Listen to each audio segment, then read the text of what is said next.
और जम्मू कश्मीर की बड़ी खबर के साथ जो इस वक्त बड़ी जानकारी आ रही है, और ये बड़ी जानकारी आपको बता दें कि डिग्री कॉलेज कठुआ की बात करते हैं तो ये डिग्री कॉलेज कठुआ से साफ तौर पर देखने को मिली है।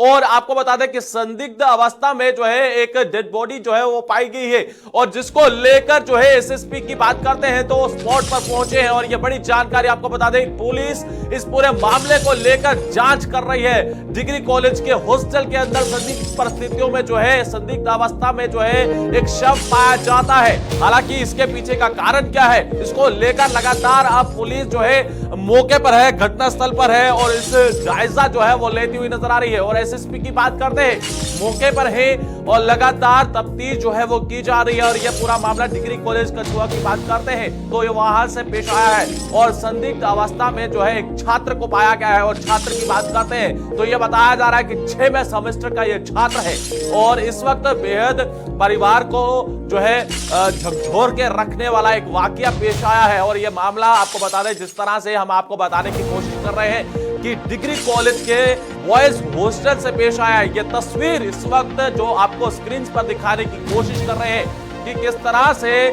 एक छात्र जो है अपनी जीवन लीला को समाप्त कर देता है। और ये एक बेहद जो है परिवार के लिए भी, और इसी के साथ साथ जिस तरह से हम आपको बताने की कोशिश कर रहे हैं, ये छात्र आप देख सकते हैं कि बॉयज हॉस्टल के जो छात्र हैं वो भी मौके पर पहुंचे हैं। और आखिर ये क्या पूरा कारण हुआ है, और साथी को देखकर उनकी आंखें भी काफी ज्यादा नम नजर आ रही हैं। और लगातार पुलिस आप देख रहे हैं कि मौके पर है, स्पॉट पर है, और लगातार जो है वो जायजा लेने की कोशिश कर रहे हैं। ग्राउंड जीरो से हमारे साथी जो है इस समय ज्वाइन कर चुके हैं, और हमारे साथी से जानेंगे कि किस तरह से इस समय जो है कठुआ की बात करते हैं तो क्या कुछ पूरे सूरत हाल है, और वहां के छात्रों का क्या कुछ कहना है इस पूरे मामले को लेकर, और पुलिस की तरफ से क्या कुछ अभी तक जानकारी दी गई है, और क्या आइडेंटिफिकेशन है उसको लेकर भी अभी आज जानकारी देंगे। मेहता जी बताइएगा कि क्या कुछ इस समय बड़ी जानकारी आ रही है, क्योंकि एक छात्र जो है संदिग्ध परिस्थितियों में उनका शव पाया जाता है, और वहीं पर यह बॉयज हॉस्टल के अंदर क्या कुछ पूरी वजह है।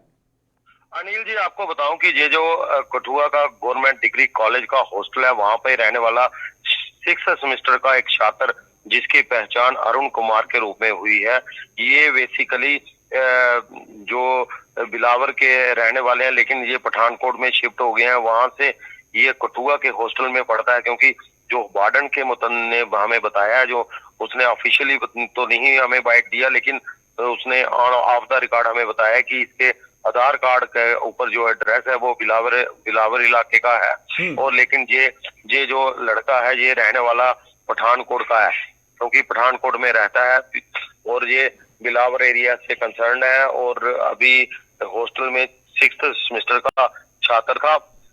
और रात को इसने जो इनिशियल हमारे अंदर से जो सोर्सेज से खबर आई है उसमें बताया गया कि इसने हैंगिंग की है अपने रूम में। अब कारण क्या है, इसके कारणों को लेकर पुलिस जांच में जुट चुकी है। खबर मिलते ही जैसे ही सुबह ये नहीं उठा तो साथियों ने जब देखा तो अंदर से कमरा बंद था, तो कमरा खुलवाया गया, पुलिस को मौके पे बुलाया गया। तो उसी दौरान ये इसकी डेड बॉडी जो है वो हैंगिंग करती हुई वहां पे पाई गई, जिसके बाद पुलिस ने मौका मुआयना जो किया और साथियों से पूछताछ की है जो है वो जारी है, लेकिन उसका अभी तक खुलासा नहीं किया गया है। एसएसपी कठुआ शिवदेव सिंह जमाल मौके पर पहुंचे और उन्होंने वहां पे सिर्फ मीडिया को यही बताया कि अनिश्चित रूप से उसके रूम से उसकी डेड बॉडी अरुण कुमार नाम के लड़के की मिली है, और जिसके को लेकर पुलिस जांच कर रही है, क्योंकि अभी इनिशियल स्टेज है, अभी उसका पोस्टमार्टम भी होना है। पोस्टमार्टम के बाद ही पता चलेगा क्या रिपोर्ट आएगी, क्या इसकी मौत के कारणों के बारे में पुलिस जो है वो खुलासा कर पाएगी।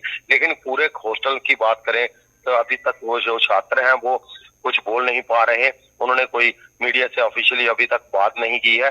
अभी साथियों का कहना है कि वह एक आम जो स्टूडेंट है उनकी तरह ही रहता था, क्योंकि सीनियर था। 6th सेमेस्टर जो है ग्रेजुएशन लेवल में आखिरी सेमेस्टर होता है, तो उसको लेकर वो कोई जूनियर छात्र भी नहीं था, काफी सीनियर मोस्ट छात्र था।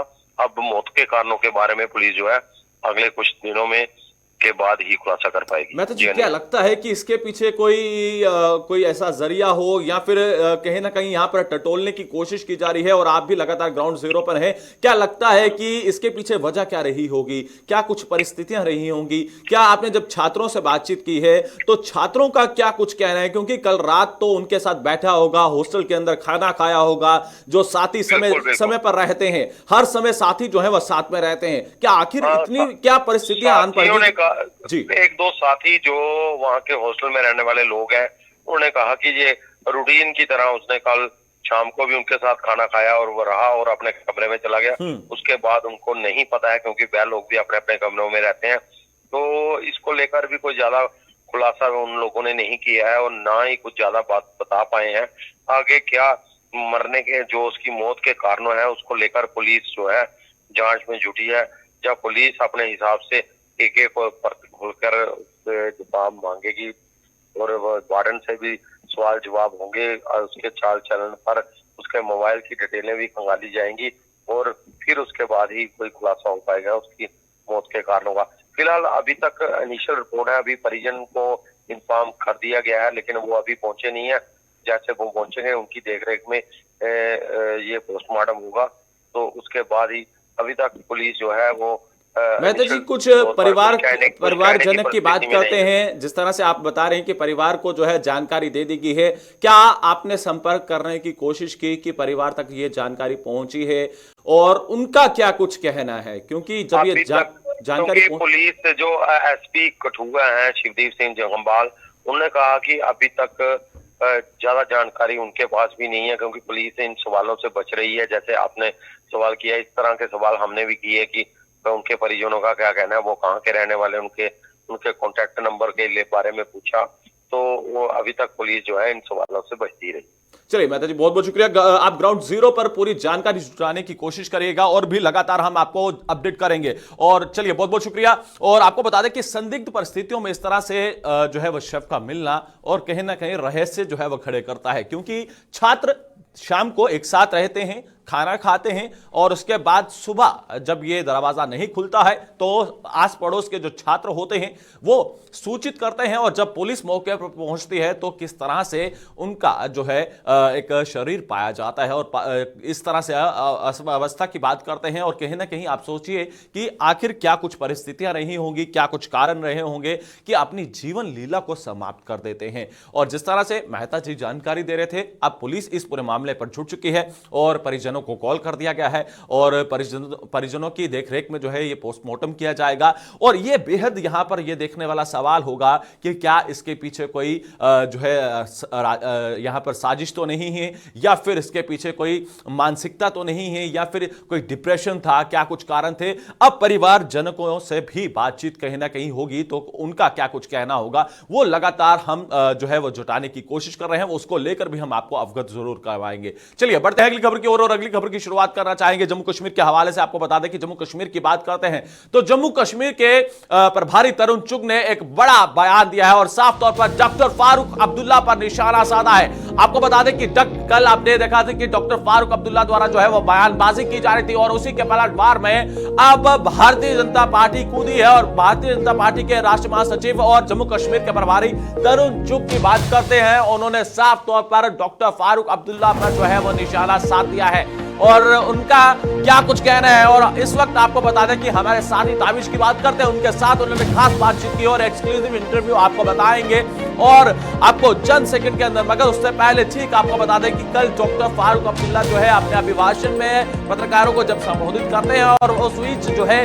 किस तरह से अपनी बयानबाजी रखते हैं ये आपको याद होगा। और कल आपने देखा कि किस तरह से मीडिया के अंदर जो है वो चर्चाओं में थे और आज जिस तरह से पलटवार जो है वो भारतीय जनता पार्टी की तरफ से देखने को मिला है और राष्ट्रीय महासचिव और इसी के साथ साथ आपको बता दें कि जम्मू कश्मीर के प्रभारी तरुण चुग की बात करते हैं तो उनकी तरफ से सीधा सीधा निशाना जो है वो डॉक्टर फारूक अब्दुल्ला पर साधा गया है। आइए देखिए एक खास रिपोर्ट। बातचीत करने के लिए बीजेपी के राष्ट्रीय महामंत्री तरुण चुग हैं। सर, फारूक अब्दुल्ला कह रहे हैं कि 15,000 कश्मीरी युवकों को बीजेपी अपने एजेंडे के लिए काम करवा रही है, यानी कि कहीं ना कहीं उनसे स्पाई कराया जा रहा है कश्मीर। देश की सुरक्षा एजेंसियां अपना कार्य कर रही हैं और बेखूबी से कर रही हैं। आज जम्मू कश्मीर भारत के सभी प्रांतों की तरह विकास और विश्वास के रास्ते पर बहुत तेजी से आगे बढ़ा और प्रधानमंत्री नरेंद्र मोदी जी का विजन वहां की जनता ने स्वीकारा है और उस पर चल रही है। अब फारूक अब्दुल्ला साहब की दिक्कत है कि आज जम्मू कश्मीर के अंदर टेररिज्म ने टूरिज्म कैपिटल बना है। अब ISIS का झंडा उठाने वाला हाथ नहीं मिल रहा, पत्थरबाज नहीं मिल रहे, इसलिए फारूक अब्दुल्ला साहब का दर्द समझ आता है। तो दूसरी तरफ वो ये भी कह रहे हैं कि पाकिस्तान में एक स्थिर सरकार की जरूरत है, तभी हमारे देश में भी शांति रहेगी और आसपास के देशों में भी शांति रहेगी। पाकिस्तान प्रेम की परिकाष्ठा छोड़कर आपकी 3 पीढ़ियों के 3 परिवारों की 3 पीढ़ियों ने जो जम्मू कश्मीर को पीछे धकेला है, जो वहां गुर्बत और विकास में आपने जो बाधाएं डाली हैं, जो भ्रष्टाचार और लूट का तंत्र खड़ा किया है, आपको उसकी चिंता करनी चाहिए। उसके लिए जनता से माफी मांगनी चाहिए। महबूबा मुफ्ती कह रही हैं कि विपक्षी एकता की बहुत सख्त जरूरत है इस वक्त देश को। हालांकि दूसरी तरफ अगर देखा जाए तो नवीन पटनायक कह रहे हैं कि हम अलग से चुनाव लड़ेंगे, किसी का सपोर्ट या समर्थन नहीं। सकारात्मक सोच की जरूरत है। आपको टुकड़े टुकड़े गैंग की सोच से बाहर आना पड़ेगा, उसकी जरूरत है पूरे देश में। जिस तरह से विपक्ष को एकजुट करने की नीतीश कुमार कोशिश कर रहे हैं, आपको लगता है कि कुछ 2024 में फायदा मिलेगा? ऐसा है कि देश के अंदर व्यक्तिगत महत्वाकांक्षाओं एवं अलग अलग विचारधाराओं से देश में 2 दर्जन प्रधानमंत्री पद के उम्मीदवार, थके हुए कुंठित नेता मुंगेरी लाल का हसीन सपना देख रहे हैं और देश के अंदर, उस सपने के अंदर देश के अंदर एक कमजोर सरकार लाना चाहते हैं। पर देश की जनता एक मजबूत सरकार लाना चाहती है और जो देश को प्रगति के पथ पर जैसे नरेंद्र मोदी जी लेके चले, वो नरेंद्र मोदी जी के नेतृत्व में एक मजबूत सरकार लाना चाहते हैं। एक आखिरी सवाल, सचिन पायलट लगातार अपनी ही सरकार को कटघरे में खड़ा कर रहे हैं। आज भी वो ये कह रहे थे कि मैं अपनी पार्टी और सरकार के खिलाफ नहीं हूं, बल्कि मैं वहां के प्रशासन और वहां की कानून व्यवस्था के खिलाफ हूं। कांग्रेस पार्टी इस पर आज फैसला ले सकती है, क्या लगता है? सिर फुटेल का वातावरण है। 5 साल बदली व बदलाखोरी में और आपसी लड़ाई में राजस्थान को कांग्रेस पार्टी ने गहलोत साहब से और उनकी सरकार से, उनकी पार्टी से नमस्ते कर रही है। अब हार का ठीकरा किसके सिर पे बारा जाए? गहलोत साहब उनका नाम ले रहे हैं, पायलट साहब गहलोत साहब का नाम ले रहे हैं। ये दोनों ही राजस्थान की बदहाली के लिए जिम्मेवार। बातचीत तो आपने देखा कि किस तरह से जो है जम्मू कश्मीर के प्रभारी तरुण चुग की बात करते हैं। उन्होंने साफ तौर पर विपक्ष पर निशाना साधा है। डॉक्टर फारूक अब्दुल्ला हो या फिर राष्ट्रीय नेताओं की बात करते हैं तो उन पर जो है वह निशाना साधते हुए नजर आए हैं, क्योंकि जम्मू कश्मीर की बात करते हैं तो एकजुट जो यहां पर विपक्षी पार्टियां नजर आ रही हैं, ये विपक्षी पार्टियों का जिक्र करते हैं जिसमें तमाम पॉलिटिकल पार्टीज जो हैं, हालांकि वो एकजुट होती हुई नजर आ रही हैं। मगर वहीं पर आज हमने आपको बताया कि जम्मू कश्मीर के प्रभारी तरुण चुग जो है वो साफ तौर पर जो है डॉक्टर फारूक अब्दुल्ला पर निशाना साधते हुए नजर आए हैं। मगर वहीं पर बढ़ते हैं, वहीं पर आपको बताएंगे कि गुलाम नबी आजाद की बात करते हैं, यहां पर डेमोक्रेटिक आजाद पार्टी की बात करते हैं तो वो भी पीछे नहीं हटी है और डॉक्टर फारूक अब्दुल्ला पर जो है वो निशाना साध दिया है। और डॉक्टर फारूक अब्दुल्ला की बात करते हैं तो DAP के प्रवक्ता इस समय आपको बता दें कि अश्विनी होंडा द्वारा भी जो है वो सीधा सीधा डॉक्टर फारूक अब्दुल्ला पर निशाना साधा गया है। और क्या कुछ कहा गया, आइए सुनवाते हैं। देखिए, ऐसे बयानों से तो यही साबित होता है कि जम्मू कश्मीर के युवाओं ने मिलिटेंसी को पूरी तरह से नकार दिया है और अब वह जम्मू कश्मीर की खुशहाली और शांति बहाली के लिए अपना पूरा योगदान दे रहे हैं। लेकिन इस तरह के बयान आना कि जम्मू कश्मीर के युवा सरकारी एजेंसियों से मिले हुए हैं, ये बहुत ही दुर्भाग्यपूर्ण है और हम ऐसे बयानों की निंदा करते हैं।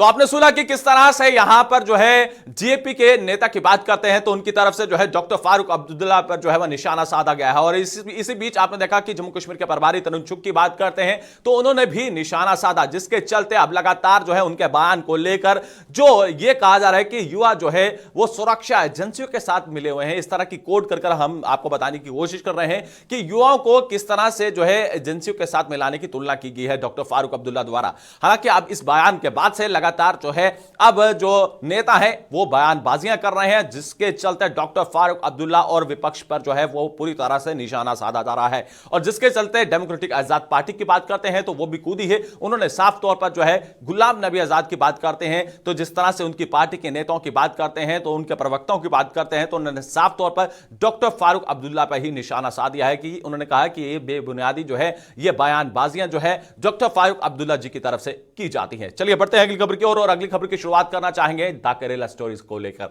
द केरला स्टोरी जो लगातार आप देख रहे हैं कि कंट्रोवर्सी का कारण बनी हुई है। हालांकि इस फिल्म को लेकर जम्मू कश्मीर की बात करते हैं, जम्मू कश्मीर में कई सारे सिनेमा हॉलों के अंदर इसका हाउसफुल जो है वो चलता हुआ नजर आ रहा है। और उसी बीच आपको बता दें कि राष्ट्रीय महासचिव तरुण चुग की बात करते हैं तो उन्होंने विपक्ष की तुलना जिन्ना के साथ कर दी है। हालांकि जिन्ना के साथ तुलना क्यों की है ये भी आज हम आपको बताएंगे, मगर उससे पहले आपको जानना होगा कि द केरला स्टोरी को लेकर हालांकि कुछ ऐसे भारत के अंदर ही ऐसे कुछ सियासतदान हैं, कुछ लोग हैं जो इसे प्रोपेगेंडा बताने की कोशिश कर रहे हैं। आंकड़ों के मुताबिक उसको लेकर भी सियासत शुरू हो चुकी है। आम जनता के बीच में आजकल सियासत शुरू हो चुकी है। हालांकि पहले सियासतदान सियासत करते थे, अब आम जनता भी सियासत करती हुई नजर आ रही है, जिसके चलते अब ये कहा जा रहा है कि पहले 32,000 आंकड़े दिखाए गए, फिर 3200 आंकड़े दिखाए गए, फिर 3 लड़कियों की बात की जाती है। आखिर यहां पर पूरे देश की जनता को यह जानना चाहिए कि आखिर 1 महिला है या 2 महिला है या फिर 3 महिला है। और वहीं पर उत्तर प्रदेश की बात करते हैं तो वहां से भी आप आंकड़े देखिए, वहां से भी आंकड़े देखिए कि किस तरह से लोगों का धर्मांतरण किया जाता है, लोगों को किस तरह से जो है उनकी मानसिकता बदली जाती है और ये एक आतंक का रास्ते पर लाने की कोशिश की जाती है और आतंक के रास्ते पर लाकर एक जिहादी मानसिकता बनाने की कोशिश की जाती है। और वहीं पर की एक जिहादी मानसिकता बनाने की कोशिश की जा रही है, जिसको लेकर आप बीजेपी की बात करते हैं तो बीजेपी जो है वो पूरी तरह से हमलावर हुई है। जिसके चलते आपको बता दें कि जम्मू कश्मीर की बात करते हैं तो जम्मू कश्मीर में भी बयानबाजियों का दौर शुरू हो चुका है। द केरला स्टोरी को लेकर आपने देखा कि सुनवाई को लेकर जिस तरह से इसका फैसला आना वाकई है, क्योंकि बंगाल के अंदर इसे बैन किया गया। ममता बनर्जी की बात करते हैं, उनके द्वारा यह कहा गया कि यह फिल्म वायलेंस को क्रिएट करती है, वायलेंस दिखाया गया है और जाति पात दिखाया गया है इस फिल्म के जरिए। आपको बता दें कि कई अपने अपने व्यक्तित्व हैं और कई जो इसमें जो विशेषज्ञ हैं वो अपने अपनी राय दे रहे हैं, जिसके चलते अब जनता के अंदर जो है वो पूरी जनता जागरूक हो चुकी है और जनता साफ तौर पर यह कह रही है कि कहीं ना कहीं इस फिल्म को, इस सच्चाई को सामने आना बेहद ज्यादा जरूरी था। और कई सारी जगहों पर आप देख रहे हैं कि कई सारे खूब सारे इंटरव्यूज देखने को मिल रहे हैं और कई सारे सोशल मीडिया के प्लेटफॉर्म पर किस तरह से जो है एक दूसरे पर जो है वह तंज कसते हुए नजर आ रहे हैं। तो आखिर जिस तरह से इससे पहले ठीक आपको याद होगा द कश्मीर फाइल्स का, द कश्मीर फाइल्स की बात करते हैं तो जब यह फिल्म आई थी और उस समय भी कहा गया था कि यह एक फिल्म प्रोपेगेंडा है और इस फिल्म को भी लेकर प्रतिबंध लगाने की मांग की गई थी, मगर फिल्म लगी और उसके बाद फिल्म आप देखिए कि किस तरह से जो है पूरे देश के अंदर इस फिल्म को दर्शाया जाता है और जनता उसको अपना प्यार भी देती है। और सियासतदान जो होते हैं वो सियासत करना कभी नहीं भूलते हैं और इसी तरह से जनता को गुमराह करने की कोशिश करते हैं। और उसी बीच अब हम आपको बताएंगे कि जम्मू कश्मीर के प्रभारी तरुण चुग की तरफ से इस फिल्म को लेकर क्या कुछ कहा जा रहा है,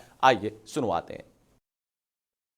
सच दिखाया जाना, सच दिखाने के लिए सुरक्षा का प्रबंध करना हर सरकार की जिम्मेवारी है, लेकिन सो कॉल्ड मॉडर्न जिन्ना तुष्टीकरण की राजनीति कर जानबूझ के बीमारी का इलाज करने की बजाय बीमारी दबाने का प्रयास कर रहे हैं। सच तो आपने देखा कि किस तरह से साफ तौर पर जो है जो मॉडर्न जिन्ना की यहां पर बात की गई है, मॉडर्न जिन्ना जो है विपक्ष की पार्टियों को कहते हुए नजर आए हैं और जिसकी तुलना साफ तौर पर आपको बता दें कि मॉडर्न जिन्ना के साथ की जा रही है।